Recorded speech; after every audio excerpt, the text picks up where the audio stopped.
This challenge actually really scares me, which is why I did not share it in December like I thought I was going to.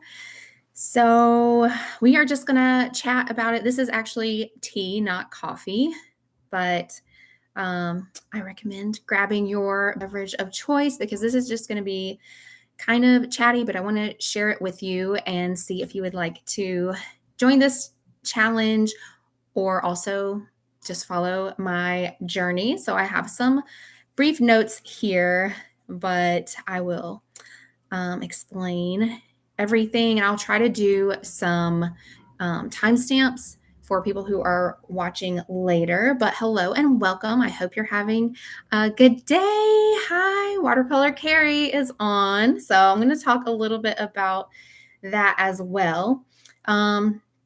But I have been kind of focusing more on art and just enjoying having decluttered and kind of maintaining a clutter-free life and, reaping the benefits of that and everything. So I was like, you know what? Maybe I won't do this challenge. I'm kind of happy with my life and everything.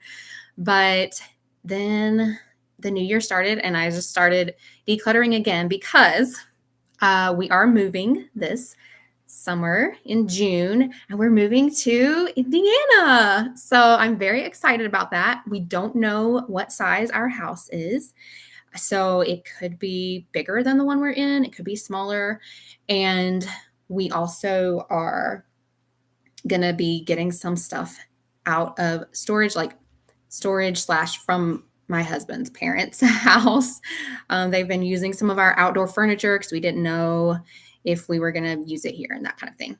So we will see how that goes. But that just, even if we're having a bigger house, I do like having just the stuff that we're using. So part of my plan for becoming minimalist by May is to look at several categories, one category per month, and decide and plan out what does this category look like as minimalist to me? Because a lot of times I'll just think of minimalism generally and in a broad way and over the whole house, thinking of the whole house at once. But once I started thinking of it as what would minimalism look like as for my clothing, then that makes it a lot more manageable and clear for me because, in a lot of ways, I might be pretty close to feeling like a minimalist. And there's just a few things that I need to do in that category, and I can just focus on that one. This is a peach tea, by the way. So if you do have a drink, let me know in the comments. Mine's probably too hot right now still.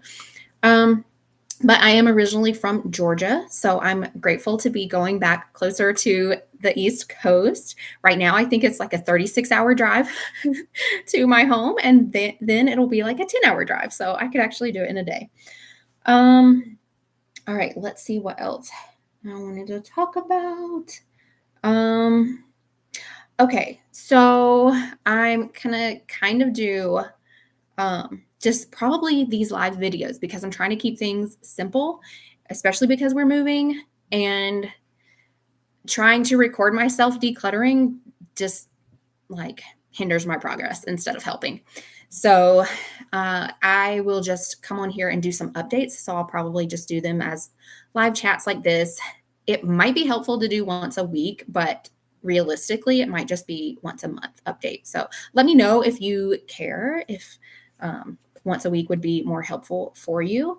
But currently, I'm doing kind of the opposite of what I typically recommend. And that is I am starting with decluttering sentimental things, which are my journals.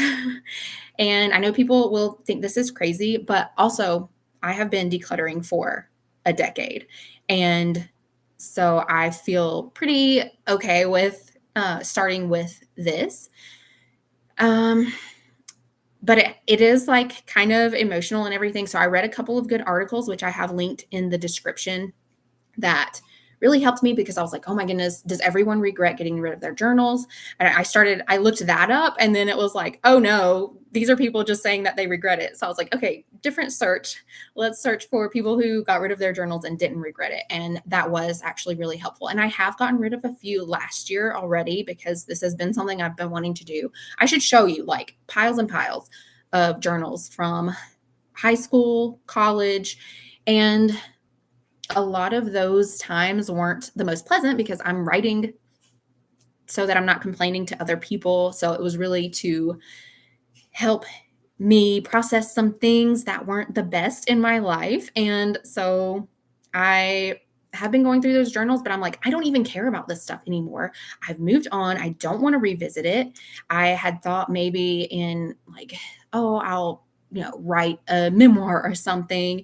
But a lot of the stuff I still remember, and I remember enough. And even if I were writing a memoir, I do not want to go back and revisit those journals, although some of them I am keeping. So that's why I'm kind of going through that. And also, I've been taking a picture or tearing out pages that I do want to keep, like in my own handwriting and everything. And more of the like funny stories or something like that, or a date that I want to remember. I heard while I was in college, I went to hear Jimmy Carter and his wife's speech. Oops, give a speech, whatever. And so that was kind of interesting since, interesting to read about and to know when that was and some of the things they said since he just passed away.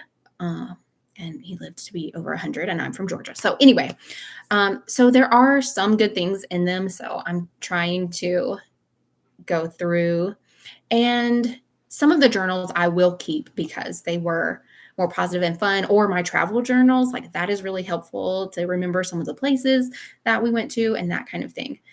So, let's see. So I've gotten rid of a couple of those. I am trying to go through and read some more. And, a lot of them have things about my grandparents and my father who have all passed away. And so, it's kind of nice to revisit, but also not all the time. But I've also tried to read other people's journals or their like, not like snooping on other people, but like my grandparents. And I read some letters that my husband's grandparents wrote to each other when he was stationed in Korea. So that was really interesting. But there's like so many people don't want to sit there and read through all that. And I was only able to do that because my husband was away and it was something I really wanted to do, but a lot of them were repetitive and not that interesting. So I'm like, okay, I need to be the one to go through this. And then other people will just have the best stuff that's left and it won't be overwhelming if they do want to read it. So those are kind of my thoughts. Let me know if you have any questions about decluttering and becoming minimalist by May with me. Are you going to join me? I know trying to become minimalist can be kind of crazy and intense. So if you're just starting out, that may not be the best thing for you, but you can go and watch my Clutter-Free by Christmas video series. There is a playlist of those, and those have been really popular, and that takes you over the course of 6 months, whereas, this is still kind of 5 months. I'm going to just try some things out, like different things, maybe boxing up stuff and letting them sit and see if I miss them and that kind of thing. So anyway, I look forward to doing these now because I'm not putting so much pressure to be perfect and record everything. And so I hope that this helps you get a great start to your new year and think through some of these things. And if you are going category by category, maybe start with clothing. And I might still do some clothes this month as well. And what does minimalism, I cannot say that word very well, look like for you and in this season of your life and the setup that you have in your living situation. So that is all for now, and I will give you some updates in the coming months.